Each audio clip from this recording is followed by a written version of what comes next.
For the past few months, I've been reading the book Being Logical.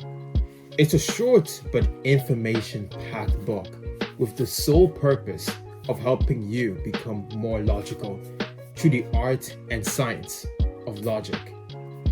But first off, why should you even study logic? Well, it helps to know the actual definition of logic and the goal of logic.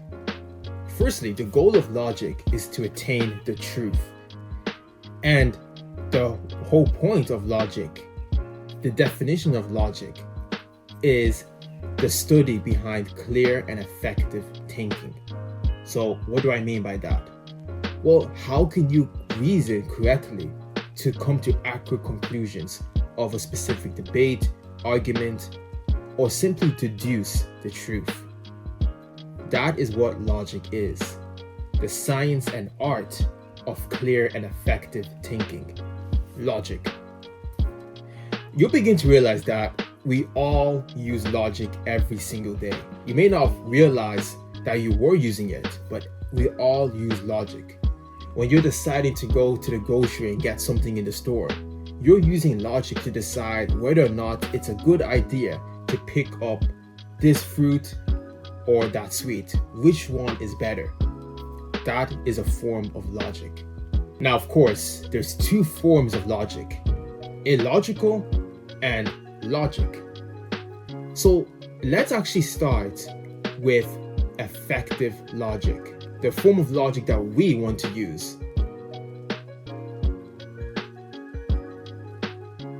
But first, what is an argument? Well, an argument is one of the key components in logic.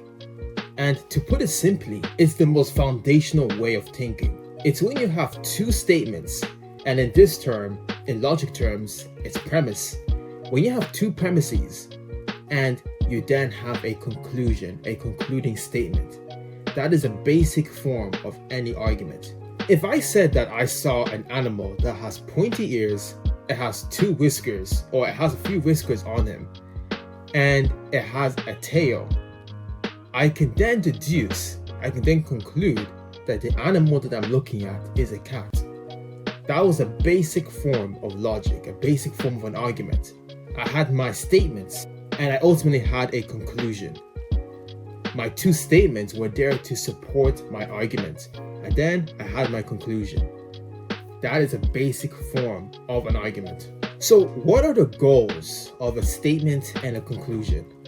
Well, like I just said before, the goal of a statement is ultimately to support your conclusion, the concluding point, the concluding opinion that you can deduce from the two statements. So, like I said, if I saw an animal that who had two ears on him, two pointy ears, and whiskers, I can then conclude that the animal is a cat. And the only way I can get to that conclusion is by having the two statements at the beginning, the two supporting premises at the beginning. And from there, I was able to conclude that the animal I saw was a cat. So that is simply the goal of a statement, to support your conclusion. And the conclusion is simply to come to terms, to have a definite statement on what you think the initial premises are. So therefore, the goal of a conclusion is to create a statement that is true based on the supporting statements beforehand, the supporting premises. Now, what is the source of illogical thinking? Because it is very important that we avoid illogical thinking, because naturally, if you can avoid illogical thinking, you can then go on to logical thinking. To put it simply, one of the major causes of illogical thinking is assumptions. We assume something to be true even though it's false. And from that, we base our whole argument off of that assumption, even though it may well be false. So here's a quick example. If I said that every dog has 3 heads and every German Shepherd is a dog, therefore every German Shepherd has 3 heads. Now, that statement, that argument that I made, its form is correct, the structure is correct. I was able to use my reasoning abilities to come to a logical conclusion based on my statements. But the assumption I made that every dog has three heads is blatantly wrong. So, what we really need to do in order to get rid of illogical thinking is to, first of all, avoid laziness. We often assume things because we aren't bothered to get to the facts, to really decipher the truth. And ultimately, that is the goal of logic. That is the goal of good thinking, getting to the truth of matter.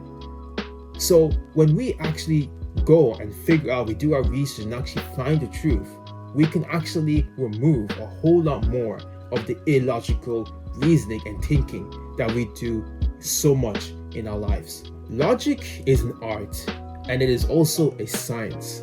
It is an art because it must be practiced and applied in our day-to-day lives. But it's also a science on how we can actually deduce others when they are using bad forms of logic. So ultimately, this used to be taught back in the day, but obviously it is not taught that much anymore. But by studying logic, especially using this simple book, Being Logical, you'll be able to reason and get to the truth of any matter much more accurately.